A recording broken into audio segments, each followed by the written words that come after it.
And we're live. I want to welcome everybody to this summit, the podcast where we share with you all of the latest and greatest gaming, anime, and pop culture news, saving you all the time of finding it yourself. If you're listening to this, you can find us on all major podcasting platforms. We're available on Apple, Spotify, and Google Podcasts. Be sure to follow us on our social media, which will be linked in the show description to keep up with us away from the show. Bringing you in for today's episode, I'm your host, your boy Ashy, and with me are my co-hosts who make all this possible. Starting with the lead arguist, Rain, aka CJ, go ahead and introduce yourself for today's episode. Yo, it's your boy Rain, aka CJ, like my boy Ashley just said. You can find me on YouTube and Twitch at Rain underscore aka underscore CJ. I typically make Destiny content, RPG type content, or a little bit of ranked in almost every game because I'm him, and that's about it. All right, you got that off your chest? Oh yeah. Our next host, as always, straight from the trenches of Afghanistan, Razor SJS. Go ahead and introduce yourself. Hey, what's good, people? I made it another day. Good to see you. I too am an aspiring, streamer, content creator, and everything like that. You can find me at Razor SJS on Twitch and YouTube. I am stuck, unfortunately, in a loop of playing Overwatch 2 right now, but I do consider myself a variety and am hopefully going to branch out later this month next month, on new games, single player games and all that. So be on the lookout for that. Outside of that, just aspiring writer, filmer, stuff like that. But yeah, good to be back here. I thought you was going to say you've been stuck in Memphis, and I was going to say, yeah. Well, that's also true, but, that's not changing anytime soon, so. True. And last, but definitely not least, Mr. Swamp Man himself, the almighty Striker. Go ahead and speak your piece for today's show. What's going on, y'all? Striker here. You can find me on Twitch at twitch.tv, the Almighty Striker, or you can find me on TikTok at Almighty Striker. Usually playing the latest. If you go ahead and drop a comment or message in the chat, I will let you know if it's the greatest or not. For sure. Thank y'all for bringing us in. All right, so we got quite a bit to cover in today's episode. I guess we can kind of start off with the hit for it was last month. It was the beginning of this month. The Suicide Squad killed the Justice League. Came out earlier in the month of February. Kind of like a hit and miss for most people. It got a lot of hate when it came out, but honestly, in my opinion, the game is definitely not as bad as everyone says it is, and I think everybody here played it, right, except for you, Striker. That is correct. I don't know why you did. Why didn't you play it? It's just a take at DC. Never been a fan of DC, and that, so it's a bias and kind of. After playing, what's that RPG game? What RPG game? That they got? Injustice or something? Injustice? Okay. Injustice? You No, talking about no. DCUO? The online one? There we go. That one, yeah. That old-ass game? Yeah. I basically base every DC game off of that now. What? Chill. We ain't time for all that yet. We ain't even. Yeah, we ain't even 5 minutes in. We about to get Why heated. both of y'all say what like that? Bro, that's just wild. That's crazy sense, bro. What? So, but that's besides the point. Like it's. It makes sense now, bro. It makes sense why you were shitting on Batman Arkham Asylum so hard for Spider-Man. You were so biased. Your opinions are so horrible. That's you crazy. have the worst take. It's crazy, bro. Biased as fuck. You be getting personal. Why? Hey, bro. Yeah, that's a little wild. I mean, that's what opinions are, ain't it? Yeah, but That's an true. opinion Like, and a critique, sometimes you just gotta, I guess, is different. You gotta take take your outside feelings factors and yeah.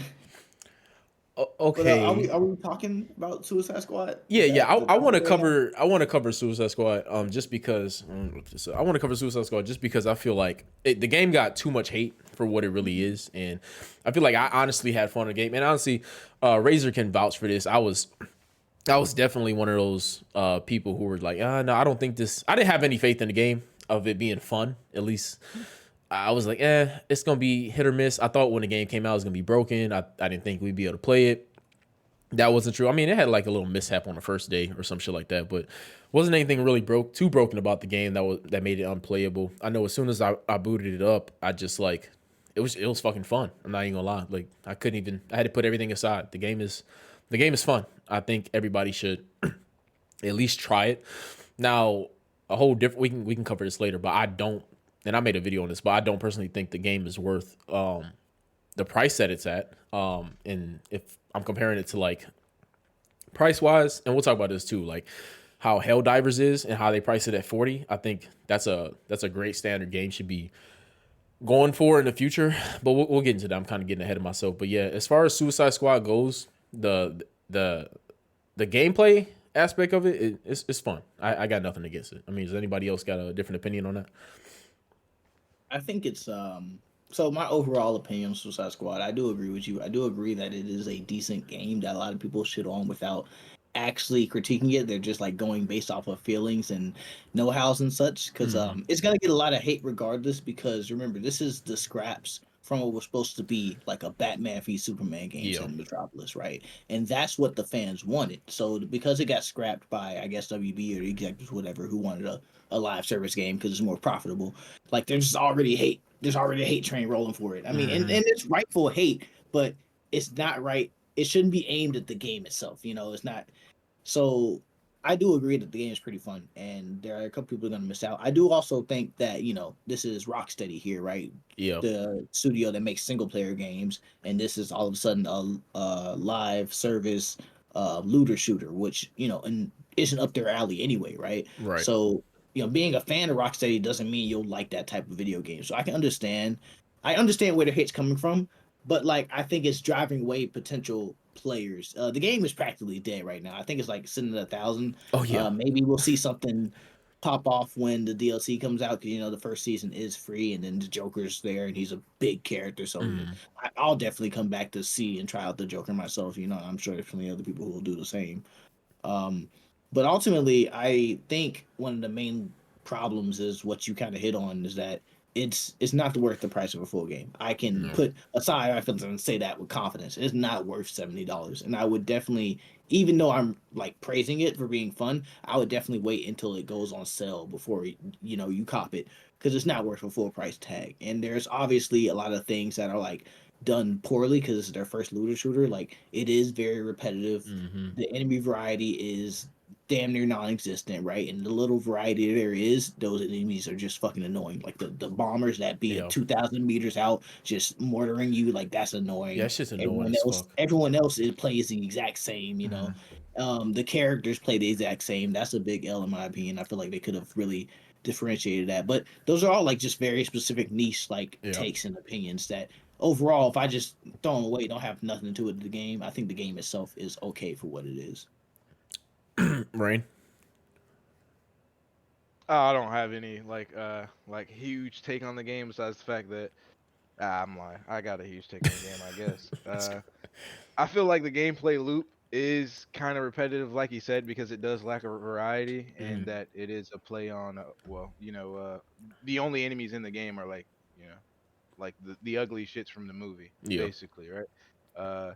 So I feel like that took away from it, and the missions get repetitive, and then you're fighting, I think, the same boss potentially 13 different times. Yeah. If you go through all the way, I hope not. through all I the hope way- That is I was so very repetitive disappointed if they with do that. Brainiac. I was very disappointed with Yeah. that. I'm glad you brought that up. I forgot about that. Yeah, and that's probably what turned me off from it. Similar to like how I got. Well, none of us play Diablo anymore, and a new season dropped on that like 2 weeks ago. Yeah. Yeah. So, Touched that since I was season one. supposed to I was supposed to get back on there, but it's like those games that are live service games. Their models that they build out don't lack. I mean, they lack the replay ability because of the gameplay loop. There's not enough in the gameplay loop. Right. If you're doing the same thing 24/7, it gets boring real fast. Whereas if you're doing 4 or 5 things, the same 5 things 24/7, it's a bigger variety of choice and allows you to like enjoy more, I guess. So I think that was my biggest take from it. But I did like the story. I thought it was interesting. We Mhm. did get fucked over on a cutscene where it the server like kicked us, even though we Yeah. were playing a private game, and then you know Yeah. we didn't get the option to skip to like a middle of the cutscene, so that was pretty ass. But the characters that are in the base game, they're fun. They're You definitely feel like you could understand them, and there's lore like tapes from Amanda Waller that you can listen to in the story to give you even more background if you want to emotionally invest in them. Yeah. And I am kind of looking forward to the new villains, like Sean was saying. Like Killer Croc would be dope. Yeah. Joker's definitely confirmed. I would like to see plenty of Suicide Squad members be added to the game. I think that it Yeah, has potential in that regard. I think there are like 4 or 5 confirmed already. I can't remember all of them, but Yeah, Joker. I think Lauden's daughter from another universe. I think because Killer Frost maybe. I'm not sure. yeah, I saw him on the image. I'm pretty sure he was confirmed. Mhm. But like, I might be dating myself here, but my perfect or my best superhero slash supervillain game was Marvel Ultimate Alliance, bro. And that was like, I'm pretty That sure a was a good top one. That's down. yeah, that is the classic, Yeah, but yeah, that's a it's classic. a long time. Yeah, it's like, and if you could expand or build on something like that, that is perfectly fine with me in that regard, because it doesn't have to be over the line. But Right. I do want to be able to tell you guys actually took your time when you developed this product. Like y'all said, I wouldn't have paid full price. Like probably a couple other games we're gonna discuss today, I wouldn't have paid Oh full price. yeah. That's what I'll leave my take.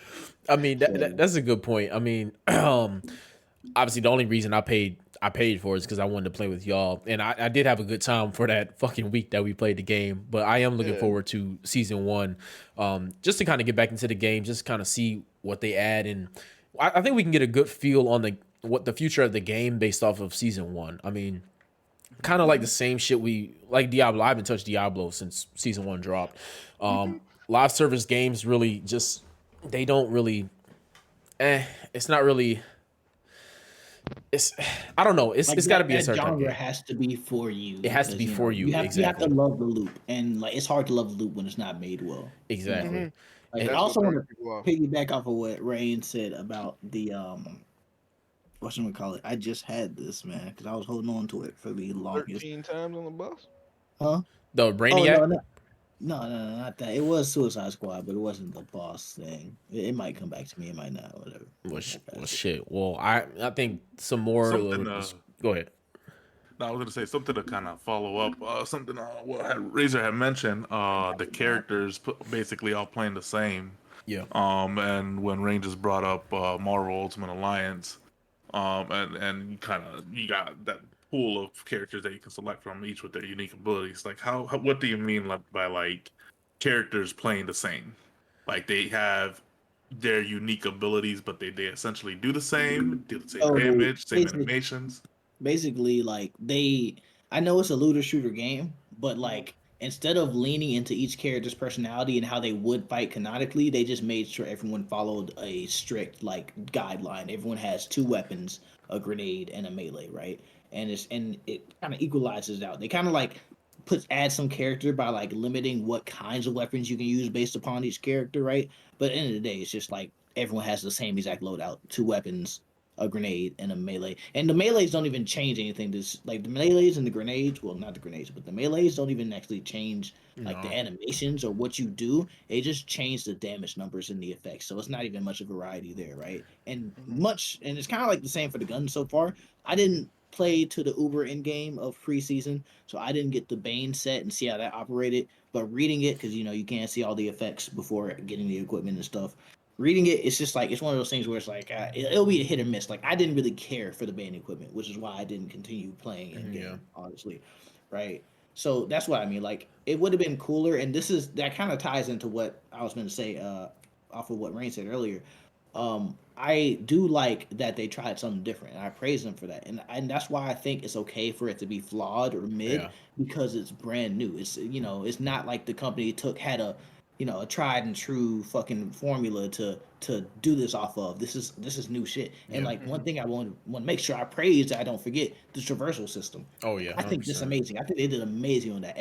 Whereas I say everyone plays the same, everybody's traversal is mad different, And that's kind of what I want each character to be, and how different I want and unique I want each character to be. Yeah. You know, like in traversal, not only is it's unique, but they also flow well into combat with how you move Yes. and like how you use them. Like in Striker, I'm be honest, I know you can't really have an opinion on it because you didn't play. But in my opinion, I think the traversal system in Suicide Squad is better than the web swinging in Spider-Man. I have more fun hands down. jetpacking around this Deadshot, Yes. boomeranging around this boomerang. You can't say People- no, you haven't played the game. Yeah, I have play more it. Harley fun. Quinn was killing it. I have four different options to choose from based on each character, and there's gonna be more coming because everybody's gonna have a unique traversal, right? We seen Joker shit in the clip. He looked like he riding and gliding an On a umbrella. fucking That looks umbrella. kinda cold. Yeah, that I shit like that, and it looks he looks like fits his character and shit. Like I Very think the traversal in there is more fun. I have more fun going around Metropolis than I did swinging around New York. That is my honest Can you opinion. stop and I'm take biased. a picture while you're in the air? It's Come an on, online now, game. Striker. No, Come what on, the now, fuck? Striker. Hey Who man, I actually just had uses a. that? Who Nobody actually uses that fucking feature, bro? feature, bro. No one uses that. Honestly, feature, bro. no, y'all haven't been. Which on is TikTok, crazy man. because it's mad lazy if you think about it. Because like Peter Parker used to be a journalist, a photographer. Why not use that in game? Why not be able to take cool pictures and sell them? Or You something? become the photographer. You're basically your own Nah. journalist. Yeah, at but that point. the game has to encourage you to do something. That's the immersion in it. Out of it, there is no immersion there. Pausing the game real time is immersion, bro. To take All a the picture, games in real absolutely. time I need to rotate is the camera to a immersion. certain angle, make sure I get the sunlight so I Yeah, can that's get the not sunlight immersion. rays. But either way, I into don't us. think being able to stop and take a photo really justifies your traversal being better at all. No, So, 100%. I think like just- and I said this out just to say like Spider-Man 2's shit could have been great if they just experimented or actually Yes. did something with it. Yes. But they played it safe. I appreciate Suicide Squad for not playing it safe. That's what I Oh would my do. god! Actually, I had a fucking conversation about this with Rain like a week ago because I mentioned how Jedi Survivor got I think it was either you or Rain. It was Jedi Survivor. I feel like got kind of pulled under the rug as far as at least being a nominee for Game of the Year, because if you've played the first one compared it to the second one, that is what I expect out of a sequel, right? Spider-Man does not do that. Like Spider-Man doesn't do that. God of War doesn't do that. Like I'm not saying they're bad games. They're not bad games. They're good, but they're played safe. With the Jedi Survivor, they did not play that shit safe. They took what they had, which was something fucking great, and they expanded on it so much that it felt like a new game. And that's why I feel like that should be the standard for games that we get, not just some copy and paste, and not just some copy and paste from something that was great, and then you paste it into the sequel, and then throw a little extra hours of fucking boring ass fucking filler into it and call it a sequel. Like, no, like that should be the standard. Right. And what Suicide Exactly. Squad did, I like what Razor said, it's new, like it's fucking fresh. Yeah, it's flawed, but they took the bold step of introducing something fresh. And that if they put the same energy in that traversal system into the combat, that shit honestly would have been even better. Would be huge, right? But- and think about this: if they make a Suicide Squad 2, if they give it like a good couple of years of development off of what they have now, it could be great. And not only would it be great, but it's going to be unique because nothing else like that. Exactly. So like that's why I think it's okay for them to have hit and misses. And like Ashley said, the main problem is the price. If Suicide Squad was $40, nobody'd be complaining like this. Oh, nobody. Right? Nobody. Just like if Helldivers 2 was $60 or $70, there'd be less people playing it. I guarantee. Yep. Pricing is a big thing, and I think it's time for the industry to recognize that you can't just price yourself as a AAA game just because you're a AAA company. That is all the so resources into the annoying. game, make AA games, or I don't even know if that's a real thing, but make smaller games, price them smaller, and have those things build up the revenue for the bigger games, or at least so that way bigger games also get more time in development, right? Yes. There's like, if you're gonna make me pay $70 for a AAA game, I want GTA 6 levels of entertainment out of it. You know, Bro, what I mean? like Last of Us Not like remastered, that. bro. Yeah. Like Last of Us Part 2 remastered. The game that one didn't need to be remastered because nothing was remastered in it. Nothing changed. If you didn't already have because it was only a $10 upgrade if you already had the game. But if you didn't have that game, if you're a new player completely new to Last of Us and you bought that game, that shit's full price. Like, why? Why is that game full fucking price? Like, and this is what they get away with. These companies get away with this shit of pricing these games just because it's the standard to price a game at $70. Like, no, fuck that. Like, I like what Helldivers 2 did because they priced it at $40, which is fucking what? It's $30 less than the standard pricing of a game. And that's why everybody's having so much like a ball with it. It's cheap. It's everybody's having fucking fun with it because they don't feel like, oh, I wasted a lot of money on this game. Like, no, it's 40 measly dollars that you can spend that on a fucking meal, like versus spending $70 plus tax on something that you gonna play. And what if I put it down like, exactly like Suicide Squad? I'm not gonna play it until season 1 drops, and then right now it's become that game where it's like it's a good game to play if you just like not even trying to focus on the game. You just because the traversal system is that fucking good. I could just sit there and just swing on, throw the boomerang on Captain Boomerang and have a good time. But that ain't worth $70. Like if this game was priced at 40, like that is a perfect price point. I think no one would really have an excuse not to pick it up. But you know, and like I said, now the player base has dropped so fucking low. I mean, I really don't see this game having a future only because of certain shit like that.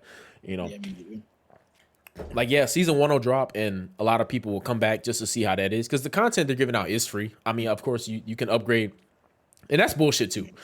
It's going to have a battle pass system, which is fine, but a paid and a free version, that's bullshit. And I'm sick of games doing that shit too, where you pay $70 for a game, then another $20 for the premium version of its battle pass. That's 90 right there, almost 100 when you include tax off of fucking Every 3 months. Every 3 months. It's a subscription. That shit is annoying. That shit is annoying. That shit's got to stop. Season 1 will determine how long it lasts. Yes, season 1 will literally determine how long it lasts. I mean, they say the server's gonna last for some years, but I really don't think so.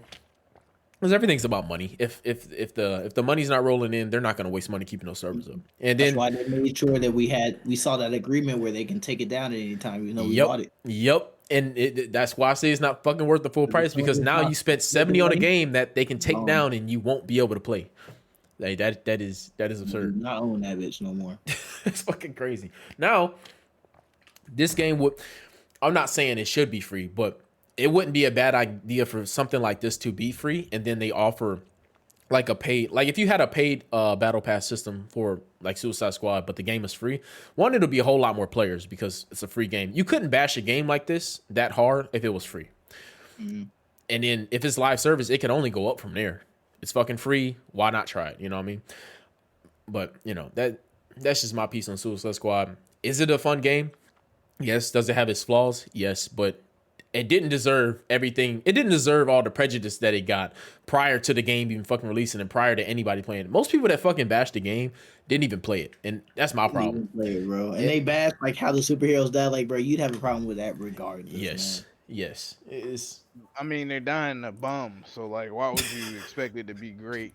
I'm talking about just tripping off rip. Tripping, man.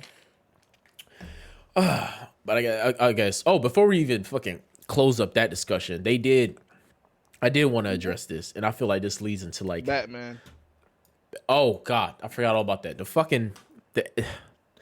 When they kill Batman, how did y'all feel about that? I feel like really Felt great, to be honest. Shut the fuck up, Striker. Okay. I didn't care. Yeah. No, I didn't care. Okay. You care? I was gonna say like I thought it was funny. Story wise, I think it was stupid as fuck. In terms of like, they made us carry Batman out there just to fucking kill him. What the fuck was the point of that? I didn't like that part of it, right? And also because like we were under the premise that we were using him as bait to get to lure Superman out, but then we kill him before we even try to confront or talk to Superman or anything. So it was just kind of pointless to bring him out there. And I basically hated that they made me do a fucking escort mission, the worst type of mission in video game history, just for it to not make sense, cannot like logically. Yeah. But in terms of the scene itself, I like it. I think people are underplaying it. I think, just like media literacy is dead. I wish you would have asked me this before because when it was fresh in my head, because I had this conversation. I thought about it. Because niggas just say the scene's whack just because they wanted Batman to go out in a blaze of glory, which I don't understand because like those are the same people that'll be like, oh, how the fuck is Batman going up against a god? He's just human. But now that he's up against just human going against other humans, it's how did Batman get got by just regular street level thugs? It's like, make up your mind, bro, first of all. But going into the scene, right? So. And this is one of the reasons that I disagree with the fact that they're saying, oh, they're getting taken out by a bunch of bums. No, these guys are like their nemesis, or they have like specific equipment or whatever to take them on. And in Batman's case, you got to remember, Harley is a Batman expert. Mhm. She's been Yeah. dealing with the man for fucking years. She Yeah. knows him inside and out. So much so to the point where there's Easter eggs in the game. Like for instance, during the first Batman section, which is the most dope section of the game, if you as Harley, if you walk by or go to the door where it's trapped and Batman's on the other side and you activate it as the player, Harley will not do what you ask and be like, instead, oh, actually, I don't think we should do this, and let you know basically like she knows Batman's on the other side of the door. That's how deep she knows that man. Yep. And like so at the end, what the conversation happens, and I might have to bring this up on my laptop and on my computer and watch this as I go so I can get the dialogue right.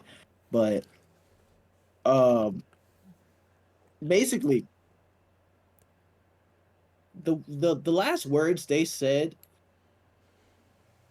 made a lot of sense to me. The story between the two of them, and I think people are really undermining like the depth of the dialogue because they're looking for something quote unquote cool, right? Sorry, I got an ad. You know, YouTube's fucking greedy. Yeah, you know. But I'll be able to bring up the. You don't I'll be pay able for to get the YouTube? clip. Nah, man. We ain't My rich like paper comes, you, I get it Striker. free. Yeah, Goddamn. nah, man. I cut my own grass. Facts.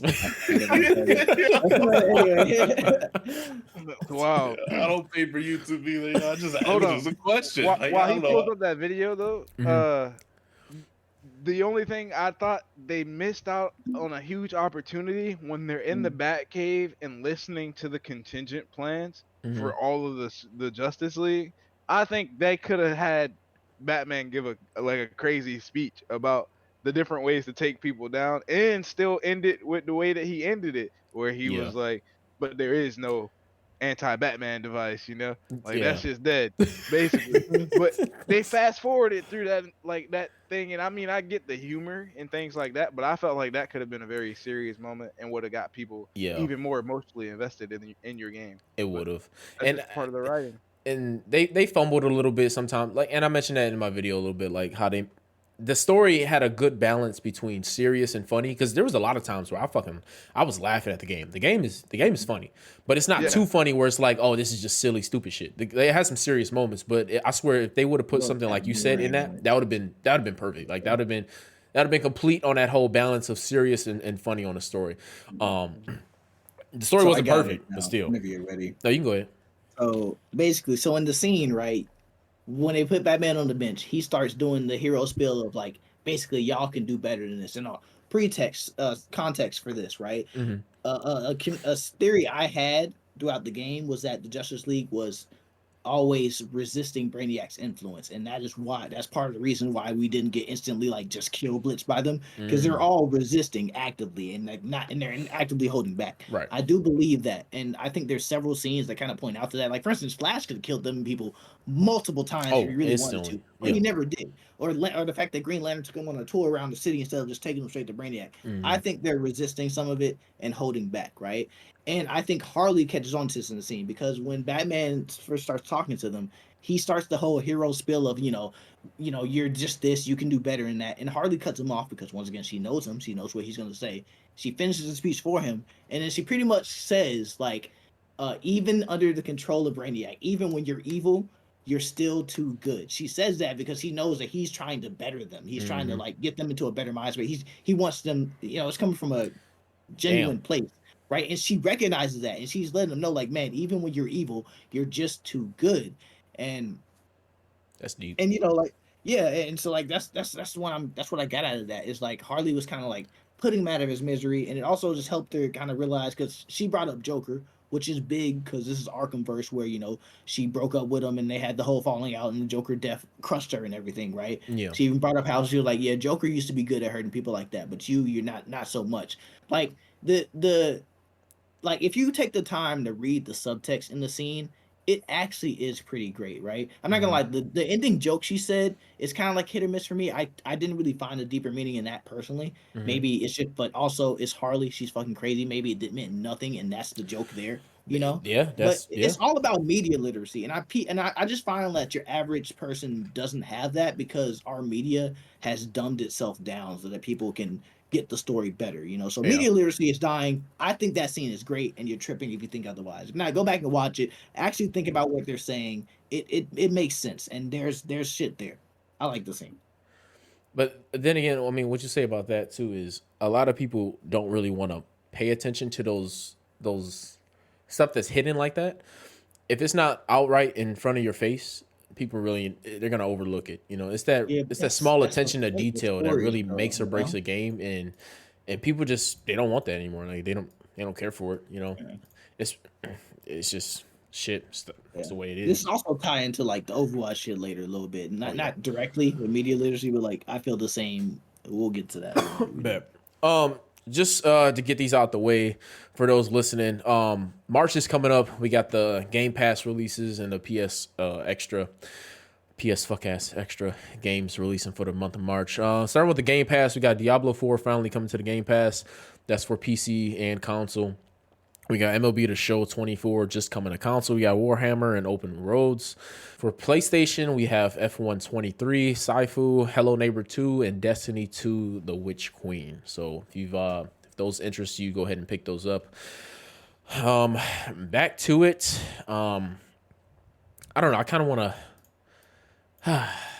Let's see. We got quite a few Also, games to in cover. terms of gaming news, because I found it. So there's a game, Deceive Inc. It's like a battle royale spy espionage game. I did play it for a bit when it came out, so I can vouch that it's pretty interesting, and I would suggest trying it out. What's it It's on? having a free weekend. It's on PS5 and let me check to see what other consoles real quick because I played on PS5. What's it called?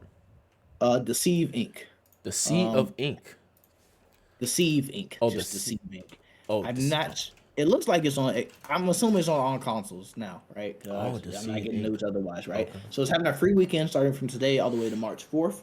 You can play it for free, and also during this free weekend period, the game will be 60% off. So if you do find it interesting and like it, it'd be a good time to buy it.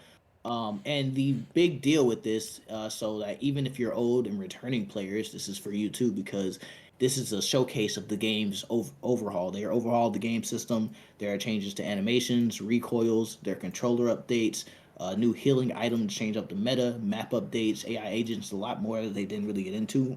Interesting. Yeah, but they're overall the entire game, and it's already a pretty interesting game to begin with, in my opinion. I would suggest checking that out. It's a free weekend.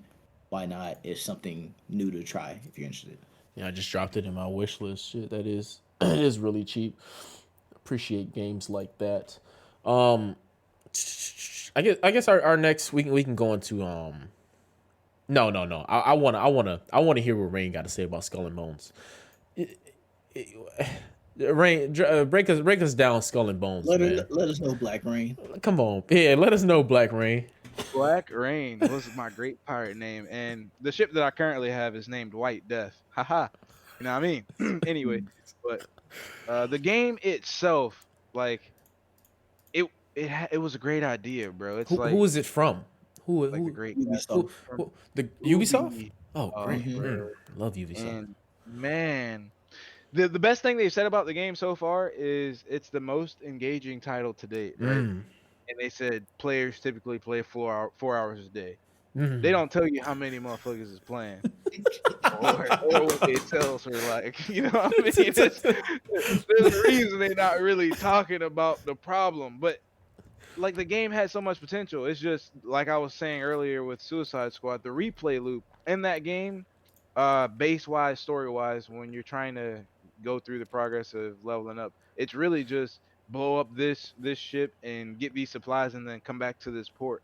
So it's like, and then like the first, no, it's third person. The walking around aspect on land when you finally do go to a dock or an outpost or anything like that, it's very fucking basic and stiff. Like your character's animations are very stiff. One would compare it to like the discovery mode in Assassin's Creed, and that's when you're not allowed to kill people. You're just walking around. You're looking at the scene type thing. Really? Yeah, so you don't get to engage with the environment much, besides like a few repetitive ass animations whenever you have a treasure map and you find the treasure. Like you go to a spot, you press Y, and your character digs it up. It gets repetitive seeing that.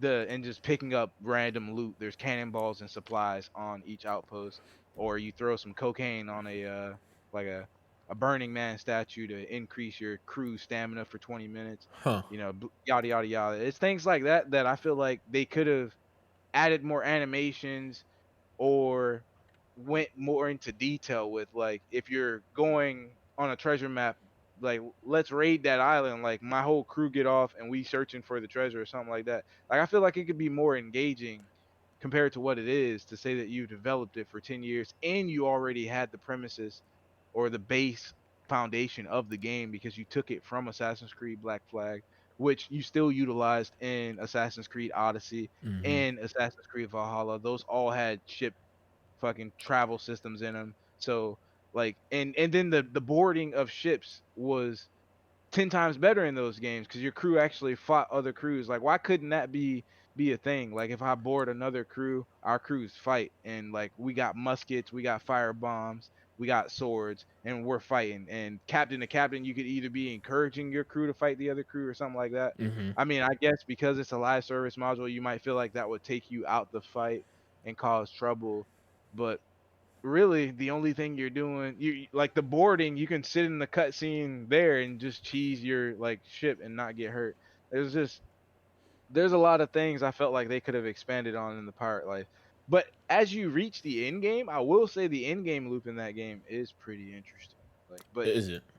yeah, getting there is the problem. But once you get there, like you got a whole smuggling ring where you're delivering alcohol, opium, snus to different places. You're raiding places. You're getting these resources, and you're building an actual empire that rivals other empires. And it does have a way of putting you up against other players that are also playing the game through Mm-hmm. their leaderboard system, reward systems, and missions that periodically show up. They are very engaging. They have co-op events and they have PvP events, and people can trade and drop things amongst themselves. So I will say in that regard, it could be fun with friends. So like my personal take on the game, I wouldn't have paid full price for it. But if it was $40 or like early access, I would have paid for it. I feel like they should have released that game in early access because Mm-hmm. that way it gives them a better way to continue to develop these things and get feedback from their community. Like if these companies are actually doing these alphas or beta tests like they say they are, the Mm-hmm. people that are giving them feedback should be shot because Yeah. like they're missing what the general public actually wants. And I don't know if that's because your target audience might be fucking skewed, but Mm-hmm. there's just a lot of things I feel like they could have developed on and expanded on, and that's okay. So I picked up the Ubisoft like Connect subscription, whatever. It's $17 a month, right? Mm-hmm. I'm not plugging a sponsor because niggas ain't sponsored, but $17 a month for access to all of the games they developed, I think it's pretty dope because I do like the Assassin's Creed series. I like Rainbow Six. I like all the divisions. I Yeah. like I wanted to try out that new Avatar game, and now I get to because of this subscription, right? What And new they give Avatar you game? the Blue People Avatar game that they Really? released. Yeah, they released it in January, I think, either It was January or like December. December. Yeah, it's Oh like yeah, December. Hmm. there it is. Yeah, so you get to play that, and you get the collector's edition of their games with this subscription. So you get like free Oh shit. yeah. So I got the first the full season of Skull and Bones free, like the season pass or whatever. Their content's gonna be free, but they got that paid season pass shit that we Yeah. were talking about earlier too. So I get that free with that, I guess. The But subscription. but that's not a bad deal of paying for the Ubisoft Plus. I mean, Yeah. especially if you're someone who enjoys playing, you know, I'm not the biggest Ubisoft fan, but if you enjoy playing some of their selections and you know you're gonna actively play it, paying $17 a Mhm. month is nothing and compared to No. all like the content that you're getting. So that's definitely a grab. And then you can pick up games like Skull and Bones that shouldn't be priced at full price, but you don't want to pay it, of Mm. course. And you You can know. try it and put it down if you want to, and no harm, no foul, because Mhm. you're paying a subscription at such a low price, and that's such a. I think that's a. I like the way that's going, but with the direction that companies like that is going, everybody's kind of developing their own Game Pass now, and we're gonna see the same Mhm. shift in the gaming market as we did with the streaming and cable. Everybody's gonna exclusively lock their games down to their own platforms, and it's gonna be between paying it outright or subscribing to all these different services. And I don't really like where that's going because like it's cool having a Game Pass and then PlayStation, that's cool and all, but when everybody is moving towards getting their own, that's gonna become expensive as fuck. Everybody's hands in my wallet but me. Right? Let me speak on that real quick though. The Ubisoft thing though, because you do connect your PlayStation account, Xbox account, and Steam account. Mhm. If you get the subscription, it applies across all those platforms. That's nice. I do like that. And EA does partner with Microsoft, so if you get like the Game Pass Ultimate, you also get the EA Pass. So some of them are trying to like give you bundles, Yeah. like similar to Disney giving you Paramount Plus and Mhm. Disney Plus, things like that. They are trying to bundle them here and there if they can. And if it stays like that, I think that's a good medium, you know, because I understand everybody trying to make their money, but everybody can't hop on that train. You know what I'm saying? Like, Epic It Games should be has the their own. norm. You said what? It shouldn't be the norm. It No. shouldn't become a standard. No, not at all. Not at all. That's gonna get very like streaming's getting expensive, bro. Netflix is up to what, fucking almost $25 a month now. And they trying to make it one single household. Yes, no, it is. What's wrong with them? And it is. Like they've done it. Like you cannot, if your IP address doesn't register with the household at least once a month, you're not gonna watch your content. Like they make sure people are paying for this shit now. And for the ultimate bundle, this shit's almost it's approaching 30. I give it like 5 years, it's gonna be almost $30 a month. And that shit is insane. Like this is something that started off as $8 a month. And I understand the more content with inflation, you got more content coming up, you got better quality, you got more shows. I understand it, but it's moving, it's growing so rapidly, so fast that it's like, and nobody's making more money. And that's the problem. Like nobody's making more money, but all these prices are increasing. They're just being mad greedy about it. And watch the price go up right before the next season of Stranger Things come out. Oh yeah. Because they're predictable. They do it for the big things, and like they also want to stretch it out to make you keep the subscription, which is why they don't release everything immediately. Nope. Oh my god. Right. COVID started that stupid ass part 1, part 2 shit. That's a normal. Like every show now has the part 1, the part 2. That's we're getting into some dangerous times with all this stuff. But everything has, it's everything balances out eventually when everything, tips over. But it's a shame that we got to get to the tipping point for shit to get set right. We can't just have it's all greed though. Everything's about money. It's all greed. But yeah.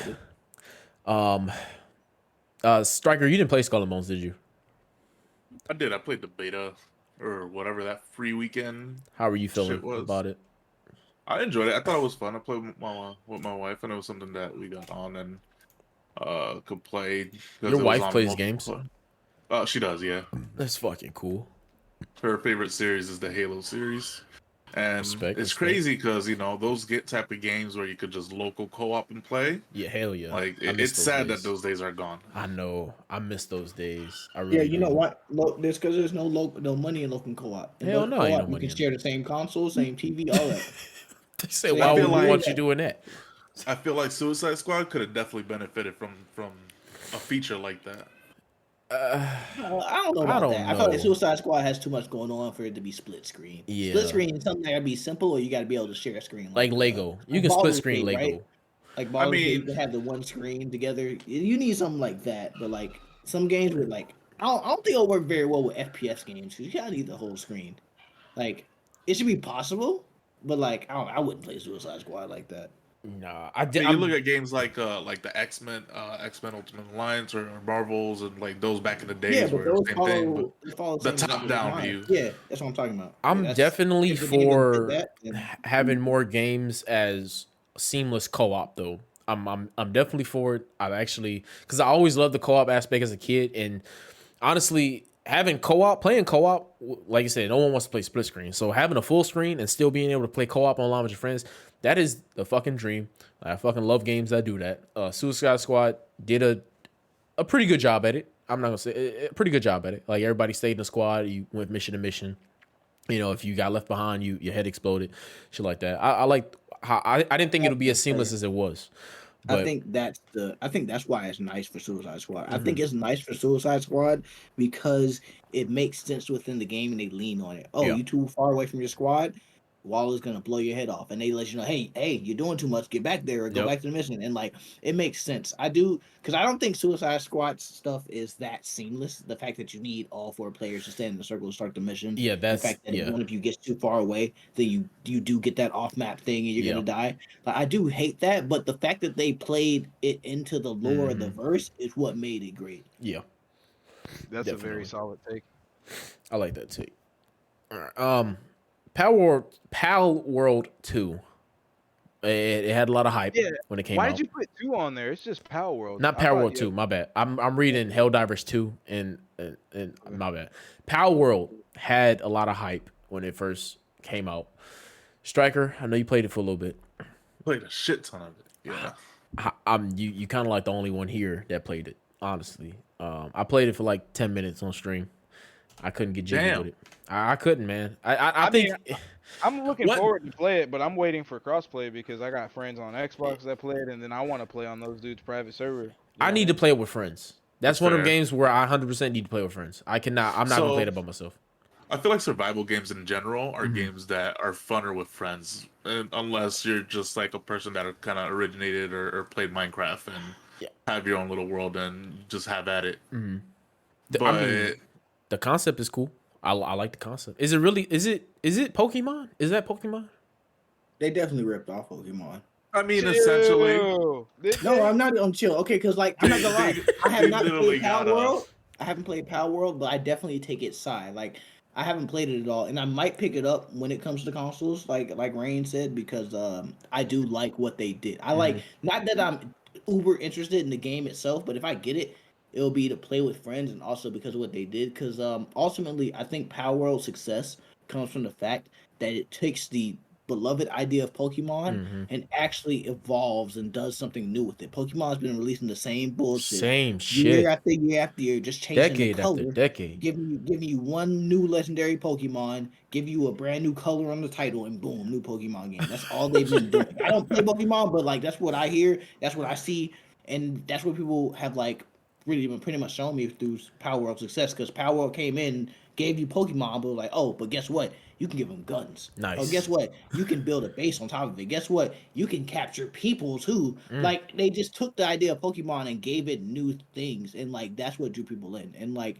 I like that they did that because now, especially because you saw how Pokemon was pressed and they tried to sue them. They did. Now Pokemon, if they want to compete, they're actually gonna have to do something new. That's what and I like. I like what Power World did, and like I would love for more smaller, indie game companies or lone developers to make ideas finally come true, to actually do stuff with the things we love and not just serve the same slop every year that the big AAA companies do. So I applaud Power World for that. Like what Power World did, essentially it brought Pokemon and like everything that was great about Pokemon, which was that rock paper scissors where grass beats whatever and whatnot, just kind of took all that away and just made it solely about this creature and a specific ability and what it could do against another creature with their abilities. And just kept it at that, and then added that open world, the co-op, that survival aspect, being able to just build, freely roam, discover things, and truly explore a world of these creatures and live among them, which is something that Pokemon failed to do. And it's not even just over a few or a series of games. Pokemon then resorted to re-dropping their same game, just adding an extra title to it, like Leaf Green or Fire Red, or this new one that they announced on Pokemon Day, which was I think 2 days ago. Oh, yeah, it was actually. Yeah, Legend, Pokemon Legend or something like that, or Legend. Basically, it's X and Y. But you know why they do that shit though? Nintendo has been doing that shit because no one has put them in check. Nintendo has become so like the Switch. Nintendo has become so complacent that people will buy their games just because they're Nintendo and they're family friendly games. This is and that. That any type of fucking anything else they're just oblivious to. They're like, oh no, but they saw Power World and they're like, oh shit. This is fucking Pokemon. This is what it is basically, but it's better. It's nostalgia. Yeah, and it's sad because like once this game does drop, whenever it does, like people that have grew up playing Pokemon, we've already been branded, so we're gonna buy this game knowing it's not what it could have been. Yeah, and still say it's ass. Yeah.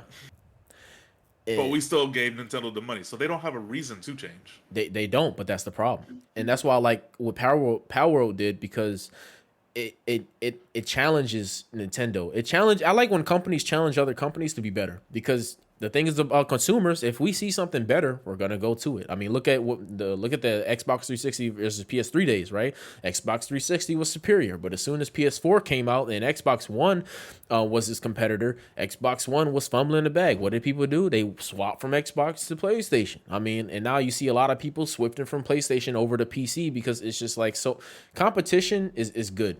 It's very good, and it creates better games, especially in the game community. It creates better games.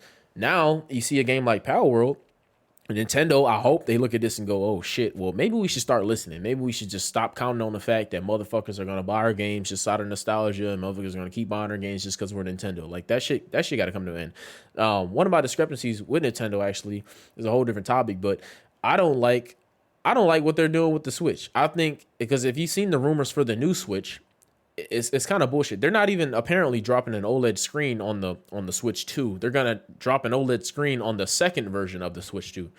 Tell me how fucking money hungry is that? Like, are you fucking serious? A second version in mind. No, that's pretty sick. That's fucking crazy.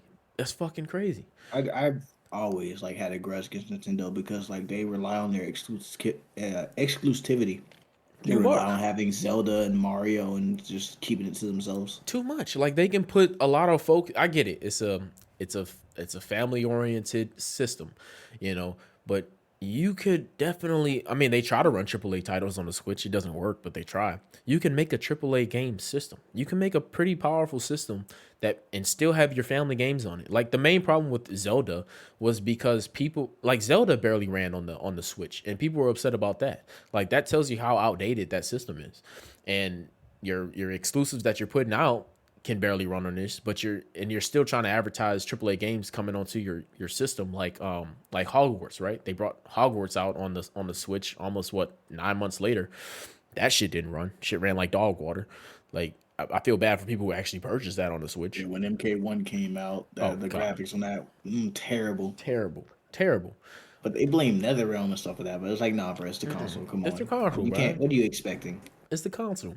But yeah, totally off topic. But I liked the concept of Power World. I think my problem was, I don't think I can play that game solo yet, because I don't quite understand it yet. And that day my controller was acting up, and I'm not going to play a type of game like that on mouse and keyboard. Like, I want to have a controller in my hand. I want to sit back, relax. I don't want to be up on my fucking keyboard like I'm playing Overwatch or some shit. And that was pissing me off, that I couldn't get my controller connect. That wasn't the game's fault. 2, it could have done a little bit more. It could have done a little bit better explaining things. Not too much of its fault, because I was a little distracted on my little hardware situation. And 3, I just feel like it's a better game to play with friends overall. And I think me personally, I would grasp it a lot better once I play it with friends. It's the same thing with like Fortnite, Lego Fortnite for me.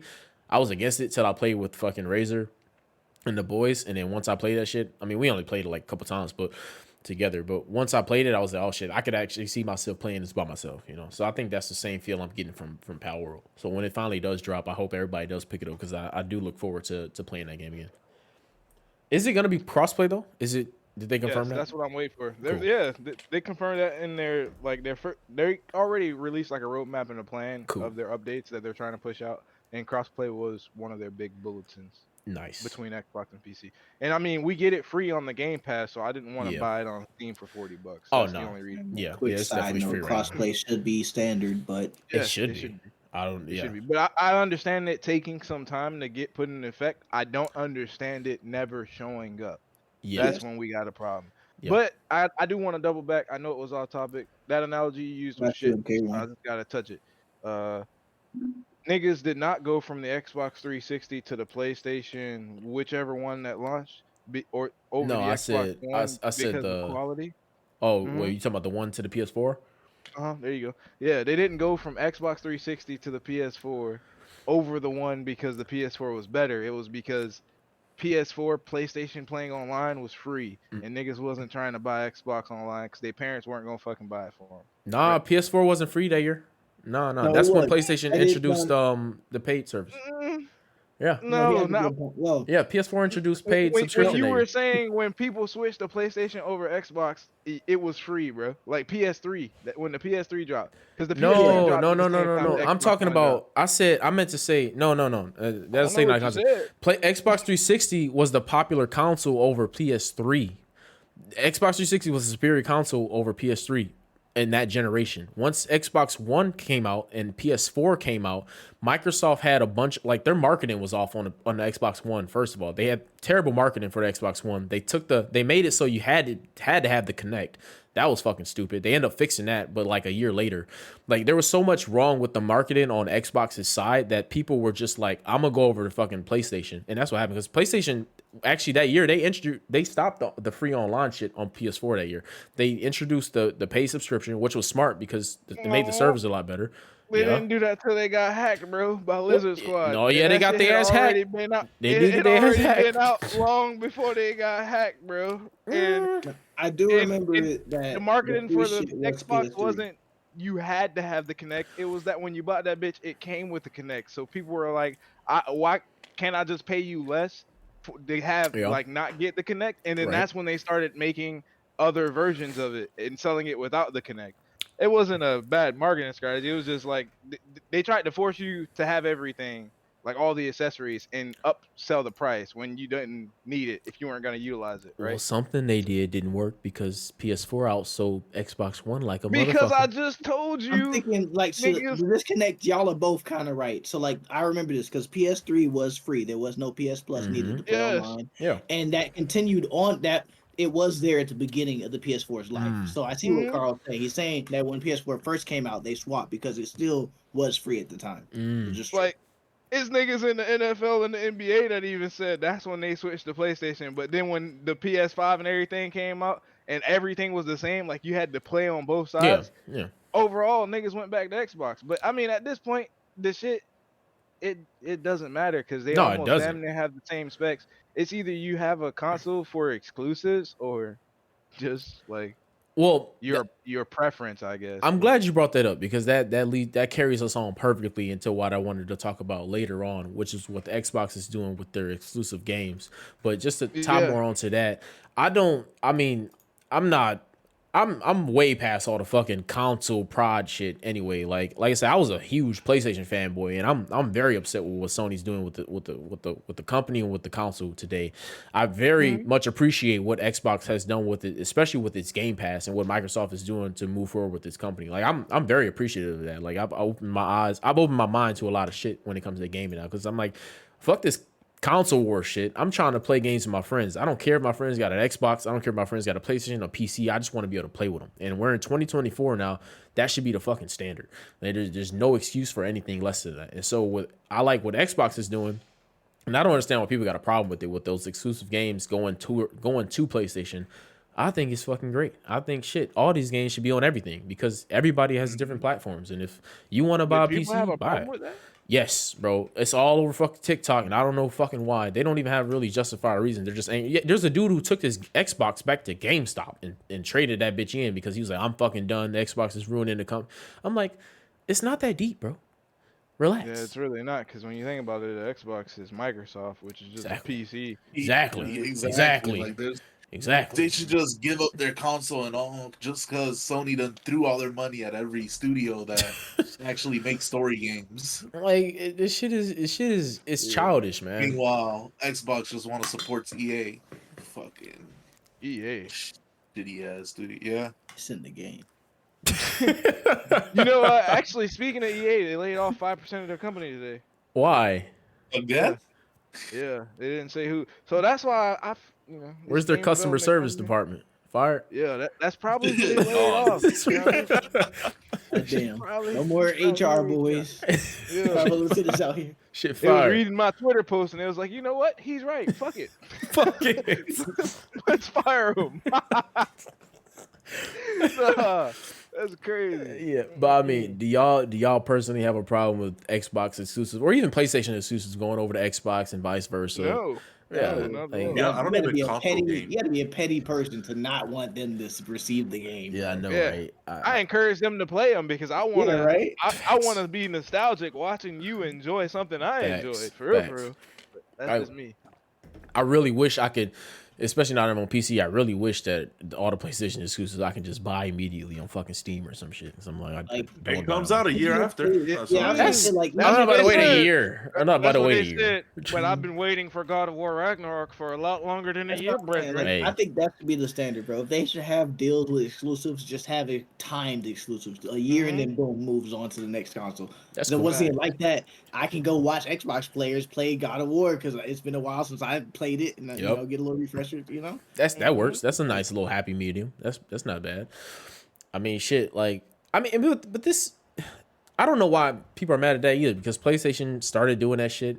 I mean, look at it. You got Horizon Forbidden West coming over to PC like in like what a month from now, March 22nd.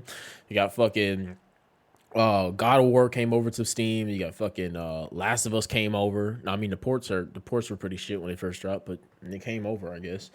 But yeah, there's no set time yet either because Ragnarok was supposed to been over to PC. That shit's. Have we even heard anything on that? It's a matter of No, time. no. To be honest. You ain't heard nothing on that. And I think it's not just it's stupid to delay. Like if you're not gonna put it out immediately, have a set time, like Razor was saying, on when that shit's gonna drop. And because I don't want to. No one if you don't have a PS5, I don't want to have to buy a PS5 to play a game that I'm interested in. Like that's just so counterintuitive in my opinion. Because if I already have this nice setup, like say I got an Xbox Series X, and I like the Last of Us series. Like I watch people play it, I would be interested in playing the game, but I don't want to buy a PlayStation because I already have a console that's just as powerful as a PlayStation. Like why would I want to spend another $500 on something that I already have? You know, I feel like players should be afforded that opportunity to just play the game. You know, bring the game over to their store, whether it be like 6 months to a year later, but bring it over. Don't just say, "Oh, we're gonna bring it over," and then we don't hear shit about it for 18 months. It's like Like that feels like a missed opportunity for revenue for the company. Bro, if you yes. ask me, Yes. It's like, 100%. how could Yes. you not want that? Yes, it really is. It's just like all this shit. Oh, it's a PlayStation exclusive, Xbox exclusive. Bro, fuck all that, bro. It's a fucking video game. Like, I have a video game console. I want to play the video game. Let me play it. Like, I don't care what I play. Long story short, it's entertainment. That's like if they were to say, "Oh, this movie's dropping, you can get it on DVD, and then next year it'll drop on whatever streaming services." Exactly. Like, usually it drops hand in hand. Yeah, exactly. I mean, I don't know, man. I feel like gaming in general, like that market, is just they're very stingy. They are. It reminds me of fucking Spider-Man players, man. No, it belongs to PlayStation. It's fucking Damn. Spider-Man, bro. Put it on all of it. It's fucking Spider-Man, bro. You're swinging through the city, fucking getting mad at Mary Jane missions. Like, it's not what he'd want. Getting mad at Mary Jane? Why? What she do with Venom? that bitch What- and her what happened? missions. I hate her missions with a passion. Honestly, I ain't her gonna missions cap, were bro. fun. Her missions Striker, were- don't. that's- Striker, don't. They were fun. Going Don't. around zapping people. Fanboy. Nah, I ain't gonna cap. Yeah, that is fanboy behavior, bro. What? Nah, No. Same Like not she only, was. bro, I would it was be mad with basic. What and a on damn top of that, fanboy it just she ruined the threat of Craven for me. Like, what do you mean a reporter is taking out these trained killers Crazy. who came all the way from fucking Right. Russia? Like, So you that's telling me ridiculous. if some chick came up behind you and just zapped the shit out of you, you would have just fall right to the floor? If I'm saying, how the trained fuck she hunter- snuck up No, on me? yeah, if I'm a trained hunter, she's not just doing that to me. Hey, What? all I'm saying, she's just. She's not that good. hell. They turned this bitch into Batman, bro. And it's another example of one of those characters that just gets power out of nowhere. Oh, gets your first kill. Oh man, I'm glad that training was safe. But when did that happen? We got no hint of that. We got to see none of that. No, it's like just- it's BS. It's BS. Just random power up, just so they can keep the MJ missions and keep them entertained. I Keep know her he did it on purpose inclusive. because, like, the developer made a comment. He was like, "Oh yeah, we made her OP on purpose because people were hating on the missions." And it was just like, bro, that That doesn't make it better. sense. I ain't gonna lie, her being able to tank about 5 poison arrows probably don't make sense. But once again, it's a video. Bro, at the end of the game, she was fighting symbiotes, bro. You fighting symbiotes as MJ. I mean, she man. became Venom for a short period. No, that don't mean nothing when she went back to her human form. Like, she's got infected, she got unaffected. She's in her human form with a little pistol fighting symbiotes, bro, and winning. It's crazy. Fastest slinger in the No. northeast. And out. No. What you mean? And it's another, and it's not. No. Honestly, I'm gonna let that one slide. I ain't gonna get that idea out there. Well, shit. I guess it's time to talk about the potential game of the year, Helldivers 2. I haven't touched it yet, so anybody want to educate me on this game that I should be looking forward to tonight on stream? No I don't know bullshit. if I could give it game of the year. Go ahead. My I mean, intro was wanna gonna hear be for the democracy, but that's it. Wait, what did you Striker? What were you just gonna say? No, I was just gonna say I don't think I could give it that game of the year. Possible It's candidate, pretty early, maybe. so it's just like who can say? I mean, But, y'all played it. I need to know. I do think it's fun. I bought into the hype like a few weeks after it came out. I was a little late on the train. I'm like level 12, so I played it a decent little bit, couple hours. Played like twice or 3 times. It's really fun, and it'll be mad fun with friends. It's another one of those games where, but you can also play with match up with randoms, so it's not that bad if you're a solo player because you can match up with randoms. And I actually have had people talk to me in the lobby, which usually doesn't happen in modern gaming, sadly. So it's one of those games where the community is actually alive and present. So it's pretty nice in that regard. And it's just mad fun. You just drop in. It's minimal like tutorial, minimal like all the middle shit.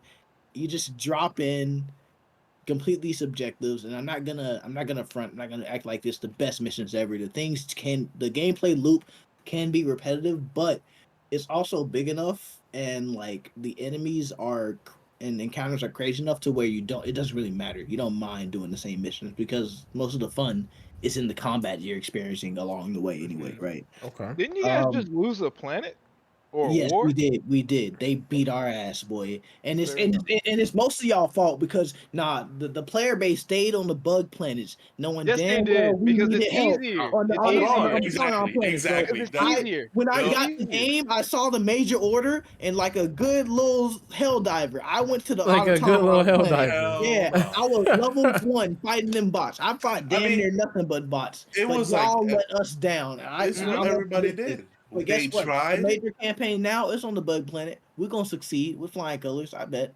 Yeah, but Like, yeah, that's a setback though. That was probably my only. Resources, bro. That was my only complaint about the game. I felt like I didn't understand how it would be like the entire community, like setting community goals can get skewed, right? Because they can overestimate their population or underestimate their population. Or what happens when niggas fall off?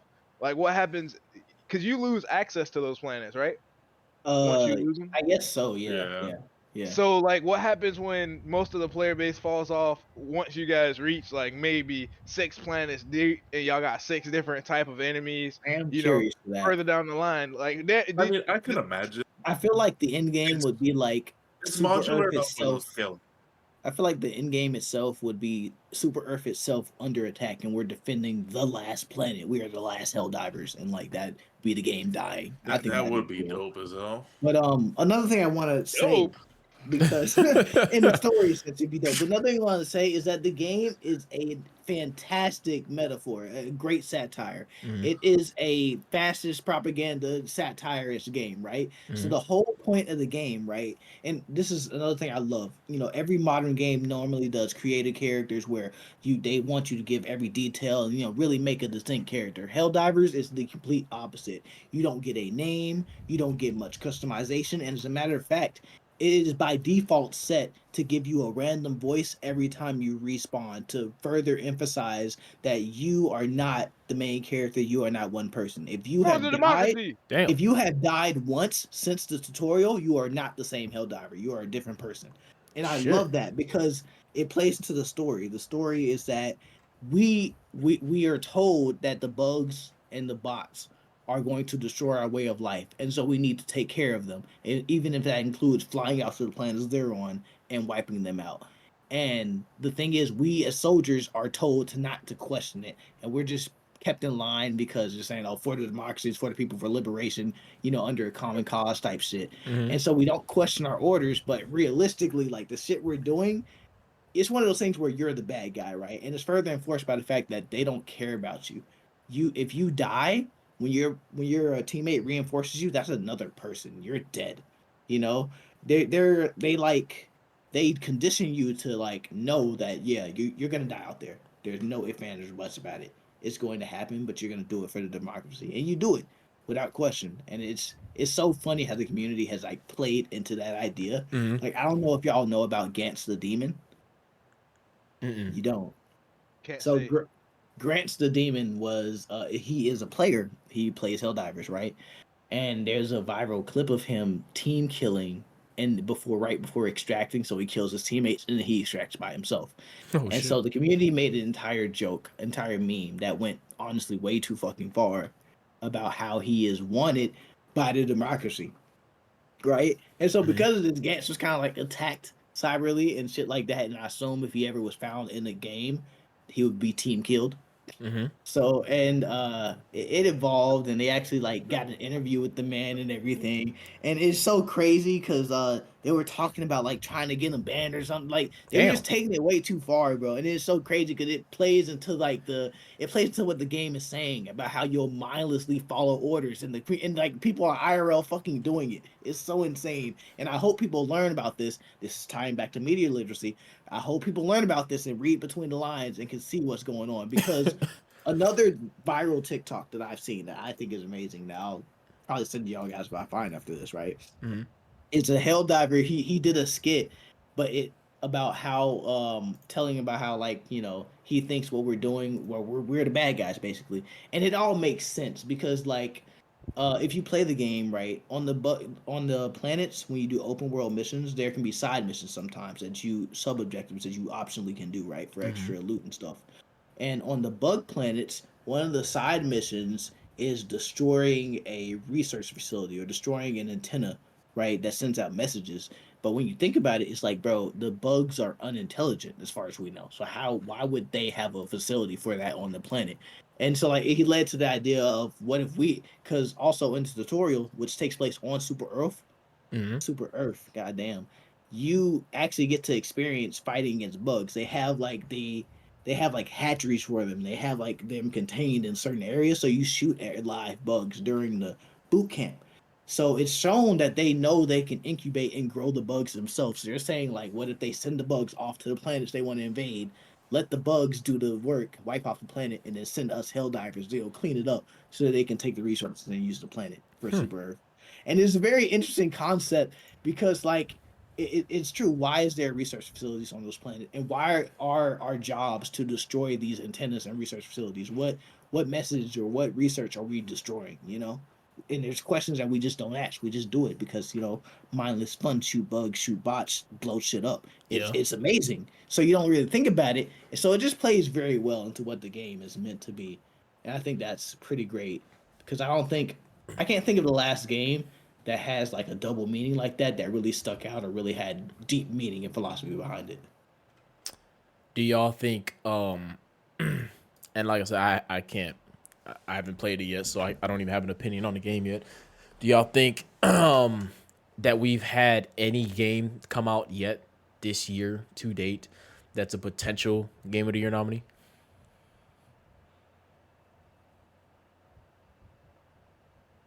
Silence is an answer. That is an answer. I mean, I don't know because the fall is always heavy. It is heavy. The fall is But always to be heavy. honest, I don't think I mean, I don't think we're sitting on anything too heavy coming out this year. And like next year is big. Next year's fucking big. GTA 6 alone, we got coming out. Like next year's a big year for game. There's a lot of releases in 2025, but in 2024 there's not too many releases. I'm pretty excited for Hellblade and Rise of the Ronin. I'm not gonna lie to you. I'm pretty excited for those fucking two. I feel like this year will be the year of the indies. I think Right. there's Think so? a Monkey King game that's coming out that I'm looking forward to. Well, Wukong, Yeah. Wulong, is it Wulong? Wulong. I think it's Wulong. Wulong. Yeah. Yeah, Oh, yeah. Wulong's coming out. Yeah, Honestly, I won't be surprised if Dragon's Dogma 2 gets it. I To didn't be even play. honest. What is Dragon Dogma 1? Like what I is Dragon have Dogma? no idea. I just know it's getting really hyped. I have not played the first one, but I've looked into the second one a bit. Oh, I'm yeah. interested in it. I'm interested. It's Well, just it comes it's out like the an same day open as world. fucking Ronin. Yeah, Yeah. so it's an open world single player RPG. So there's no online and multiplayer player like type play at all, but you get the feel of it because there's this pawn system. So like Wait, you're gonna it's not actually travel online at down. all. Not at all. No, purely single player. But there's a Interesting. pawn system, right? So Mhm. you group in a party. So there's your character, and you create 3 pawns to go with you, and there's your party members. Hmm. But pawns can also be borrowed into other players' worlds, so they can like, your pawn can go assist other players in their world and help them out. And it's pretty cool because if your pawn's in someone else's world, if they're doing a quest that you've already done, Mhm. then your pawn knows the answer. They'll help lead them to the answer and lead them to where the quest is. And on the flip side of that, if they do something with your pawn that you haven't done, then when you get that to that point in your world, the pawn will be like, "Oh, hey, I know there's something over here," and lead you to that extra quest. So it's there's a little bit of like connectivity there. It's just no local direct multiplayer. Interesting. I mean, and it says I'm looking at it now. It says there's a demo for it dropping at the end of the week, so I'm probably gonna check that demo That would out. be dope. I definitely check that out. And it looks like it's on So all platforms.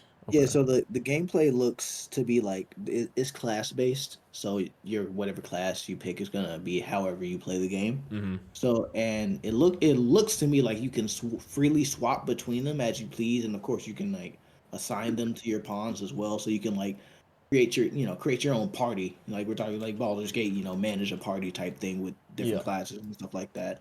So Is it it's looking probably like a a lot Souls there. game? Um, I It's I more of don't like Lord of the Rings. You know what I mean? Mm. Like it's not a Souls like like. I yeah, I'm not gonna say it's. I don't think it looks brutal. It looks Yeah. more open world exploring type, Yeah. and also Okay. like this is a big sign of a good game in my opinion. The devs actually pride themselves on the fact that they think players will miss content when they play the game, which Mm. is a big Good. standout thing because most developers never want players to miss content Yeah. because they consider it wasted development time, right? So if a game has something that's actually legitimately missable, that that shows how much content or how much depth the content in that game has. So like, oh, because the way it's gonna work is the game only has one save file, so you cannot resave, you cannot redo things. If you fail, you fail. If you miss something, you miss something, Is right? it a decision-based game? I don't, Like, I do don't know decisions exactly. matter? Like, that's what it sounds like. Nah. Story wise, I don't know. Like the Mm. one example I know of is that there's this one Sphinx apparently, and it has a riddle, and if you get the riddle right, you get the treasure. So if Huh. you don't get the riddle right, then you're just That's not it. fucking getting it. No retry. Yeah. So, in order to retry it, you'd have to start the Play entire game start a new over. game. Play a new game. Wow, Yeah. I like that. I like that aspect. Yeah. So It's that interesting. type of missable content. That might be a contender then. And it's by Capcom. I mean, Capcom doesn't have a bad rep. Who the Yeah, the and game looks apparently, beautiful. God damn. the video I watched, he mentioned that something Capcom usually does is that whenever they release their first DLC for a game, they typically also drop the price of the game itself and sell it. So that's word of mouth. So I don't, Mm, don't okay. Well, don't I'm gonna take I'm gonna check take out that the as a grain of demo. salt. But Shit, they said end of the week, so I guess we're looking at what, tomorrow, Sunday, something like that. Maybe. But it releases March 22nd for all those listening. So it's coming up pretty fast. We got quite a good. I mean, it's a. I don't know. It's a couple good games coming out as well. Like I said, following Dogma is Rise of the Ronin. I'm pretty excited about that one. I think that one's gonna surprise us. Hellblade 2. I haven't played Hellblade 1, but when they showed a little bit of it at the Game Awards, it sparked my interest. I don't know, Striker, did you play Hellblade at all? I know High Roller played it. not. He was telling me it was pretty decent. You did not? Okay. Well, I'm pretty excited for that one. There's a new Star Wars game coming out later on in the year. I don't have that was right. I don't have any hope for that one because we don't even have fucking that much information on it, and I think they changed the date. Now it's to be announced. So that one probably won't be too good. But as far as the game list goes, besides these and Wulong, I don't know much that's coming. But I mean, game surprises every year, So we'll see. But this Dogma apparently, so it's not online, but your little, you said what they're called, little Pawns. pawns are Yeah. can Like be chess pulled into pieces. other world. Okay, Yeah. interesting.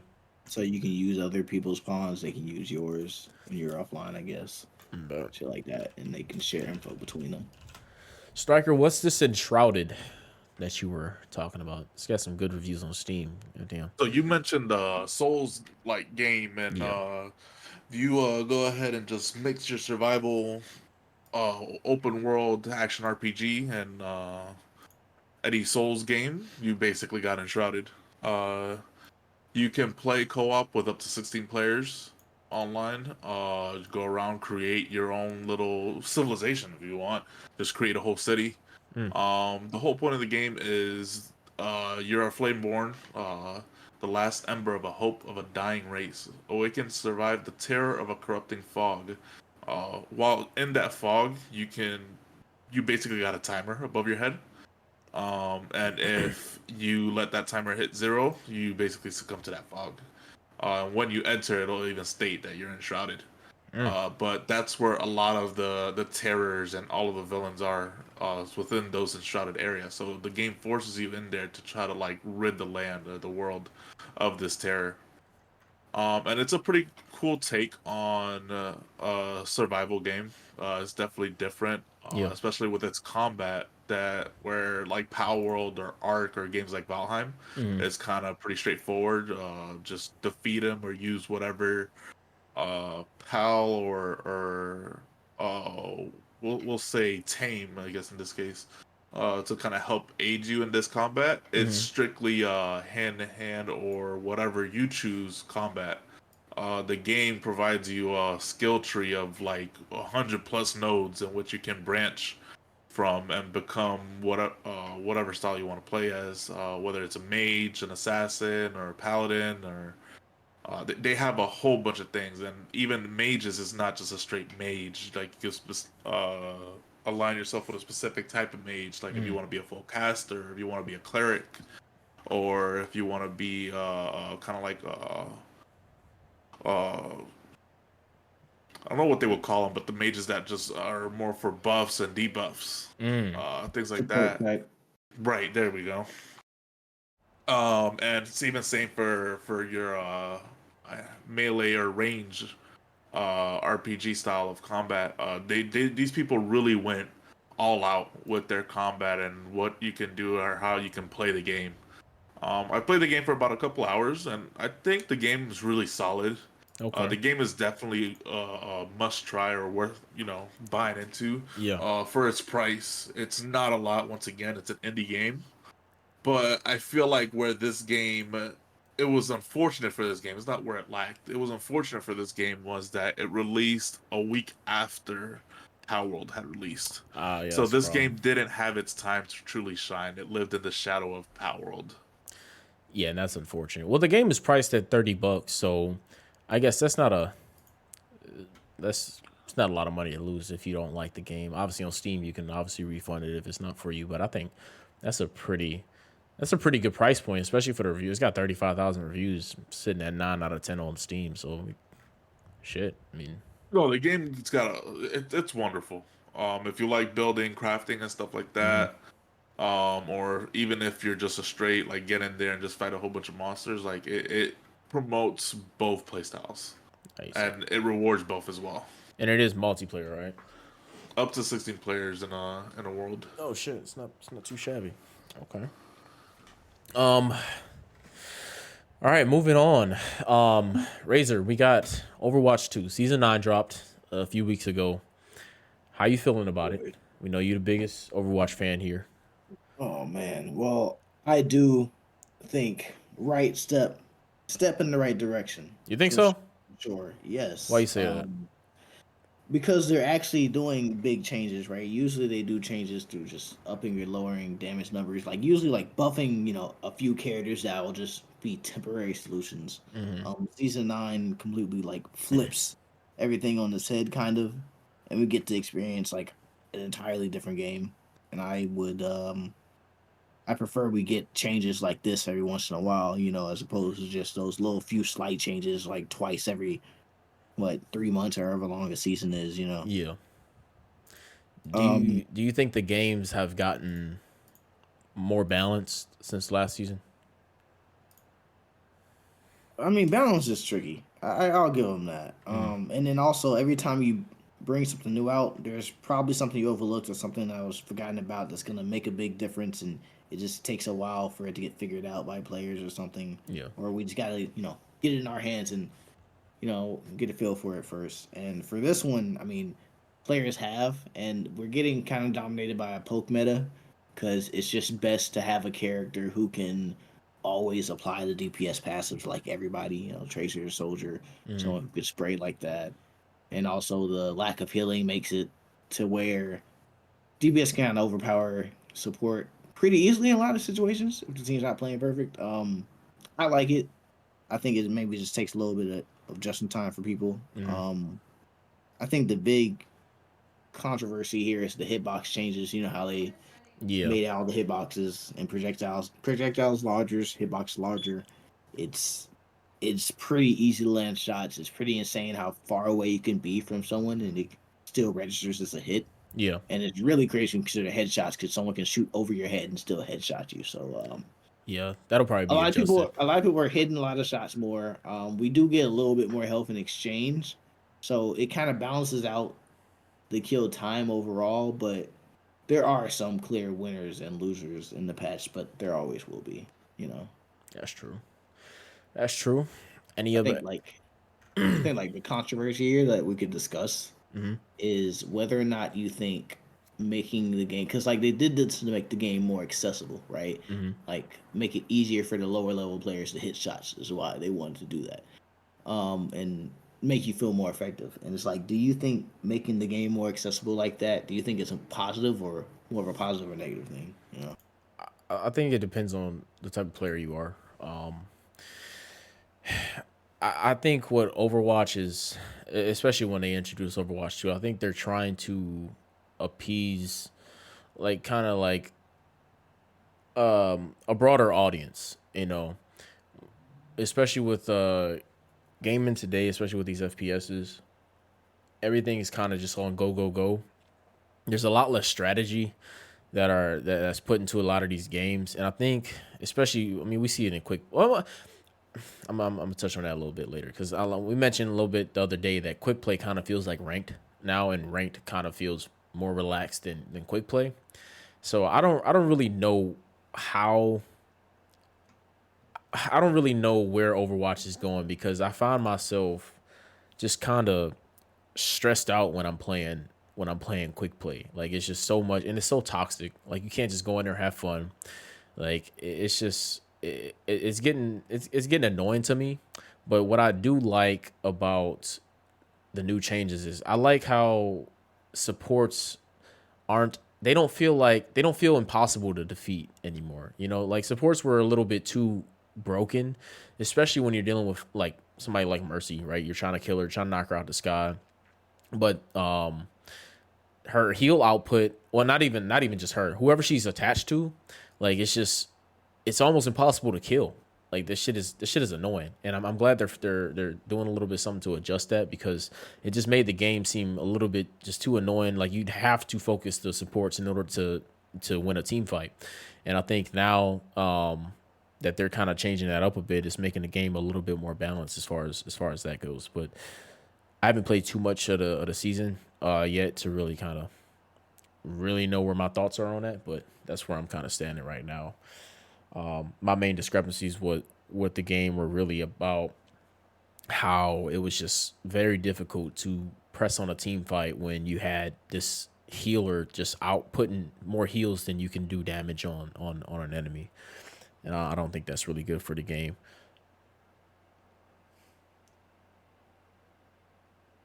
I agree. I think the game's better when things die. I think the season proves that. Yeah. Rain, I hear you was playing a little bit yesterday. Huh? I hear you was playing a little bit of Overwatch yesterday. I wonder who told him that. Oh shit! Goddamn, I wasn't supposed to tell him. Sorry. Nah, I wouldn't know no Overwatch.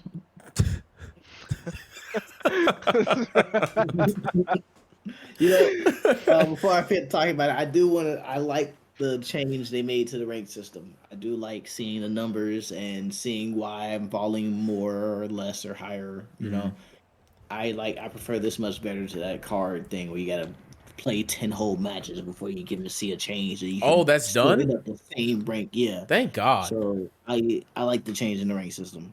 Very Thank popular. God. I mean, that's how it was on Smite. And that's what I liked about it. Instead of it's basically how they had it was you was placing every 10 games, and that's annoying. It gets a little discouraging. I ain't gonna lie. But that's good that they tweaked that. I mean, I placed in gold 2, so I'm a little sad. But Slowly but surely, we'll get Overwatch 1 with that right back. you think so? So I think they'll have. bad, bro. I don't think they'll ever go back to 6v6 just because if they do, they kind of admit they were wrong and that Overwatch 2 was like for no reason. They They might need just- to make it so you can ban heroes. Like, please, at least in a rank game. No, quick play. I need it in quick play. That would be an interesting take. I definitely feel like Overwatch is at a point where they have enough heroes to where banning can now be a strategical thing going into matches and no longer allowing switching. You can at least ban 3 of them. Or there should be a time limit on your that rock switch. paper scissors. Yeah. Type deal. Yeah, exactly. I don't know. There's some more things they can Sounds do like to that. you just wanted to be closer to League. No. That's what every MOBA does. You look at League. You look at Heroes of the Smite. Storm, I probably Pokemon does, Unite. right? Smite Right? does, Yeah, but I don't agree with the no swapping thing. I think like as much as I hate counter swapping, being able to swap is kind of the essence of what Overwatch is. And like, if you were locked down to one pick for the entire game, that could really suck if you just happen to pick into a shitty team. You know what I mean? Yeah. And that's just the premise of a MOBA. Yeah, but it's But not. I feel like because at the same time in Overwatch, if like what he's saying, if you get you pick into a bad team comp, a good player could see that and then swap their players to make a better team comp to make the game more interesting. You know what I mean? Like you're not just swapping just to counter pick. So it's fucking everyone in that situation. MOBA has always been a game type that's layered as far as skills go. Like there's the game knowledge. I mean, you look at League. It's Pokemon, an Pokemon objective. Unite. It's objective shooter type game. You know what I mean? Overwatch at least. It's not your but like traditional. a MOBA has lanes and shit like that. It's like you do a lot of escorting and objective capping. I don't agree with Overwatch being a MOBA. I think you thinking that because that's what it started out. That's what it was supposed to be, but it got scrapped and turned into Overwatch. Was it really supposed to be a MOBA? Yeah, it's supposed to be a MOBA called Titan, but then it got scrapped and turned into Overwatch. Oh shit! Speaking of MOBA, because the fucking that's Epic. Not Epic. I'm thinking of Epic Games right now. Epic Games. What happened to what's his name? The Paragon remake. Predecessor. Yeah, that shit kind of like fell off the map again. I really don't think there's just a market for MOBAs these days. I don't know. I don't see it. The games take too long. I don't see a mass amount of people just looking forward to playing a MOBA. You don't know these days. We got the ones that are set. We got League, we got Smite, we got Dota. I think people are really content with just those, and I don't think people are too open to trying new MOBAs. I mean, that's way off topic, but I don't know some reason I thought of that. But yeah. Yeah.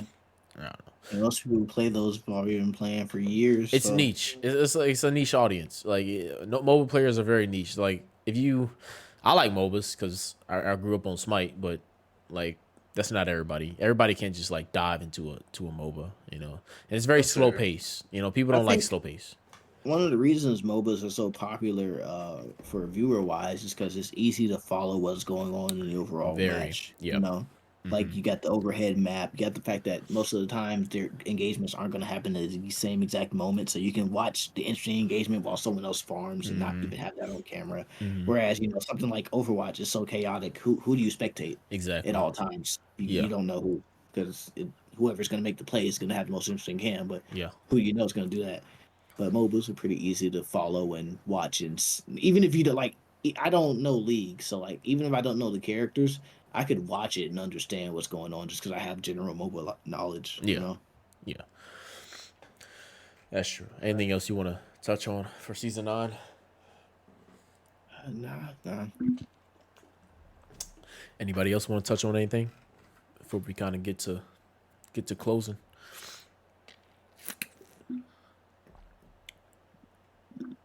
All right.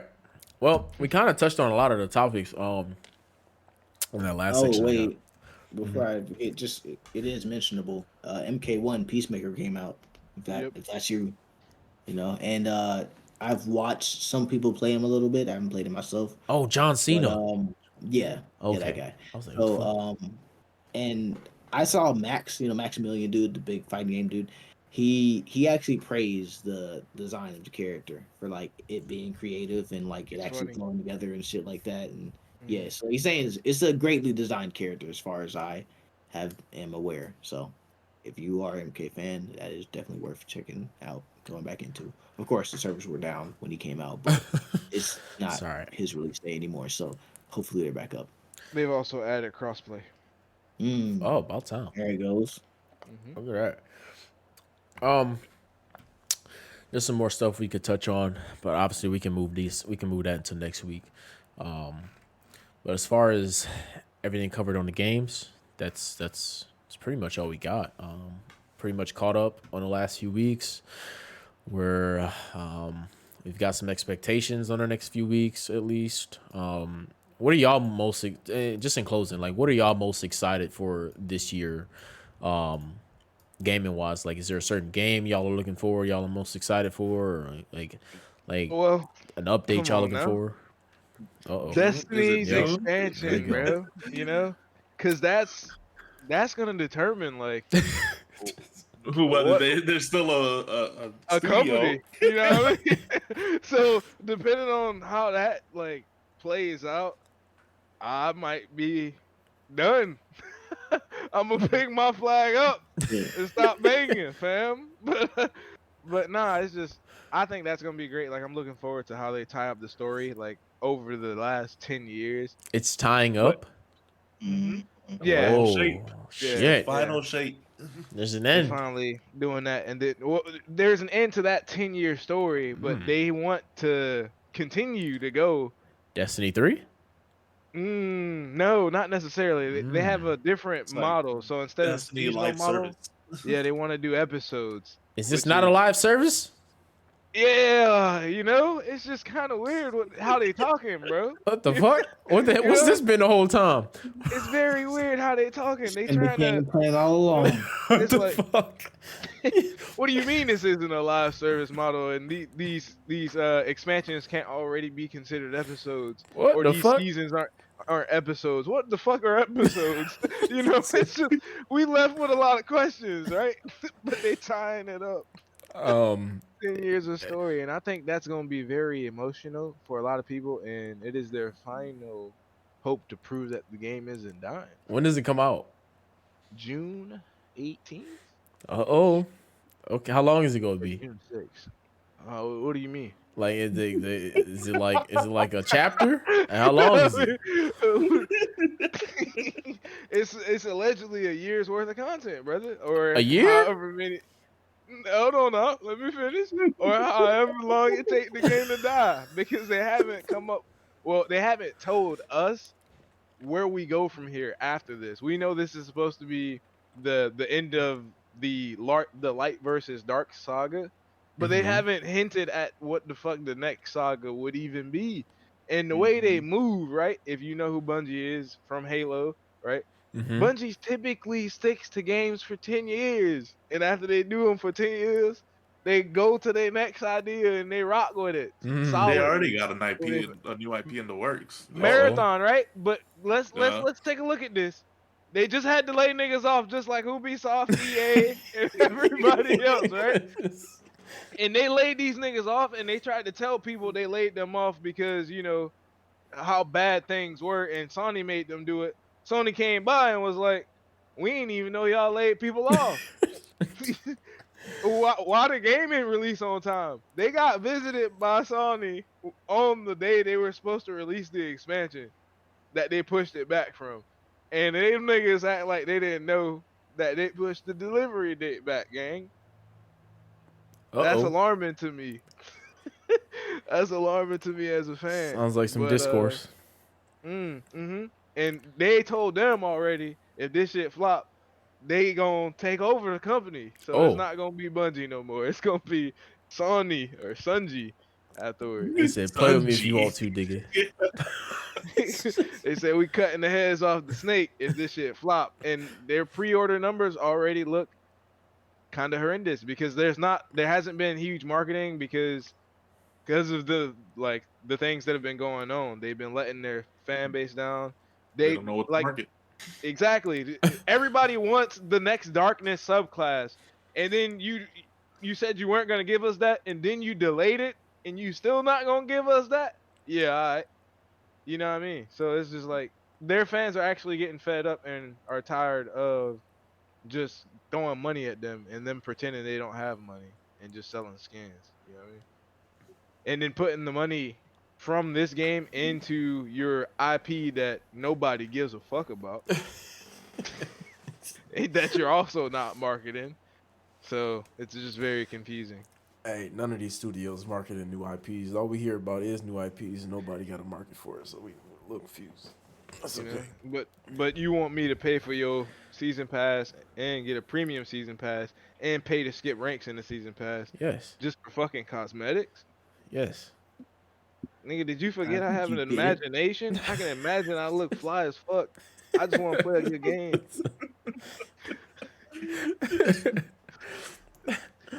Oh shit. But I'm Well, excited. I'm looking forward to that, and I'm hoping it takes Game of the Year. With that being said, I just needed to vent. Honestly, yeah, that's kind of what I'm shit. Game of the year? expecting as well. Yeah.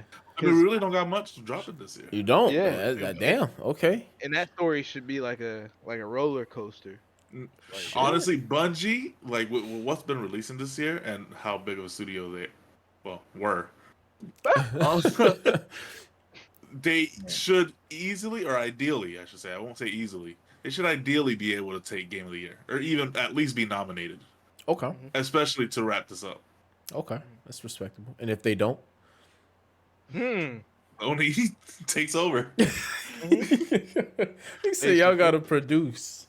What's They're going gonna be on? all over LinkedIn, Indeed. Damn. Yeah. So any software engineer or developer, artist, whoever's looking for a job, stay tuned. They're gonna have openings in August. Basically, if this story flops, bro, Destiny turns into Anthem. Oh no. Damn. Damn. Not Anthem. They brought back K6. It gotta be great. You know? Just like Marvel with Robert Downey Jr. But I just work here. Hey. Yeah, they can't bring back Zavala though. Damn. Let Robert, come back. Lance Reddick. That's his name, Jeremy. Lance Yeah. Reddick. Yeah, you know. The doorman from John Wick. He played in great roles. The He doorman. was also in the remake of White Man Can't Jump with Jack Harlow. That shit, I just saw that shit like 3 days ago. That shit's fire. Thank you. It fire. got more hate than it needed. Damn. See, we could go on forever. Bruh, But that shit is fucking fire. You know, thank you. that bro. shit I've been is trying to funny. tell niggas. Oh my goodness. That, It is the story. Yes. line in there is perfect, bro. Perfect. Like, yeah, if you look at it not as a remake, but as like an appreciation of art, that shit is a good it movie, is. bro. I didn't think Jack It's Harlow could funny. act like that. I said, oh shit. Yeah, he Damn. was on point. He was on point. He was funny as fuck too. Oh my god, that movie is funny. It's like it's not even funny where it's like, oh, this is just a funny movie. No, this is a deep movie. This is nice. I like They it. get emotional and everything, Mhm. and they tear down layers to the community. Yes. and like, bruh, the shit is good. And it's not even woke. It's You know what not. I mean? It's not. That shit is chef's Crazy. kiss. Definitely a high recommendation on Hulu. Watch White Man Can't Jump. That's a good one. That's going. Damn. Mhm. Man, when'd you see it? I saw it when it launched. When it nigga. dropped? Yeah, but nobody wanted to talk Bro, about it. he a Everybody true was believer. like, fuck Jack Harlow. I was like, nah, come on, man. Yeah, I like, especially remakes. I always watch Mm-hmm. remakes when they launch because I know they're going to get criticized the hardest. Oh bro. yeah, 100%. Nope. Yeah, It's like, people don't like to appreciate art they don't. because they expect it to meet some other expectations or standard without just seeing that it could be a tribute to it. Like it's doing something like that, but it could be doing its own thing too. You don't have to be a one for one. Like, why would they one for one remake something? Bro, that's how I felt about. I don't know if y'all heard about Mr. and Mrs. Smith, the Amazon series with Gambino, but fucking, it's apparently it's not a remake, but it's a quote unquote fucking. It took the story from Mr. and Mrs. Smith, the Tom Cruise movie, and with Angelina Jolie and him, and just made a show out of it, right? But it's this own little twist, its whole little spin on it, right? It's this whole little spin and twist on it, and everybody was just blowing it. They blew it up and got mad because one, he's black. I'm gonna keep it fucking real. He's fucking black, and they're like, well, he can't do this, and that. I'm like, no. Motherfucker acting his ass off in this bitch. The show is actually fucking great. I couldn't put it down. Like, it's just one of those things where, like, if you remake something, everybody's gonna hate for no reason. They just like to be upset. I don't know why. They just like to be upset, and they don't have no real reason as to why they're upset. There's always some bullshit excuse, like, oh well, the chemistry's off. Like, well, what about the chemistry's off? Oh, I don't know. The chemistry's just off. Well, if you can't explain it, then what's wrong? Oh, I don't know. It's just fucking ass. Well, that's just a childish answer. It's just shit like that, But yeah, people get upset about remakes. That White Man Can't Jump movie was fantastic. In closing, y'all got anything else y'all want to add before we sign off? Nah, just stay tuned for the next one. That one's gonna be a fun one. Yes, sir. Stay tuned for the next one. Appreciate everybody for tuning in. This is going to be a weekly series. Not every episode will be as long, and not every episode will be short. We kind of just wing it. We go with the conversation. Make sure you stay tuned with us on and off screen by following our social media. You can follow us all on Twitch. Keep up with all of us over there. We all stream pretty frequently. You can check out some of our channels. Everything will be linked down in the description. Appreciate y'all for listening, and we'll see y'all on the next one. For the democracy. Peace out.